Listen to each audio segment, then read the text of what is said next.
ఈ రోజు మా కోవిడ్ వాళ్ళ ఇంట్లో అయితే పార్టీ అయితే జరుగుతుంది. ఈ పార్టీకి అయితే 2 మేకపోతులు అయితే తీసుకొచ్చారు. మేకపోతులు అయితే తినేస్తారు. ఇల్లు 2 ప్లేట్లు పెట్టుకొని ఎలా జరుగుతుంది ఏంటి దివాణిలో జనాలు ఉన్నారు ఎలా ఉన్నారు ఏంటి చూడండి. ఇప్పుడైతే కోవిడ్ వాళ్ళందరూ చూడండి ఎలా కూర్చొని ఉన్నారో.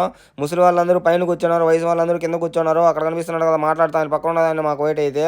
ఇక్కడ పక్కన అయితే అన్నం టైం అయింది. ఇప్పుడు నైట్ 9 అవుతుంది అనమాట. పక్కన అయితే పిల్లలు అయితే అన్నం కోసం అయితే రెడీ చేస్తున్నారు దివాణియాలో మొత్తము.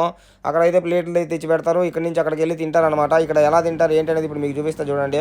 మొత్తం తినేసారు, మేము కూడా తినేసాము. తర్వాత వచ్చి వేస్ట్ ఫుడ్ ఇది చూడండి ఎంత అయిపోతుందో. ఇదంతా ఊరికే పడేస్తారు మన ఇండియాలో కానీ ఏ కంట్రీలో అయినా కానీ. అన్నం లేక ఎంతోమంది బాధపడుతుంటే ఇక్కడైతే అన్నం అయితే చాలా వేస్ట్ చేస్తారు. ఇదంతా మన ఇండియన్ బాస్మతి రైస్ అనమాట. చూడండి ఎంత వేస్ట్ అయిపోయింది చూడండి. ఇదంతా ఇతుకుపోయి చెత్త కుప్పలో పడేస్తారు అనమాట. నాకైతే చాలా బాధ వేసింది. అన్నాన్ని ఇలా పడేసే బదులు పేదవాళ్ళకి పెడితే బాగుంటుంది. మనిషి అన్నవాడికి మనసే లేకపోయేనన్నా, ఉన్నవాడి కొంచెం ఇస్తే లేనివాడే ఉండ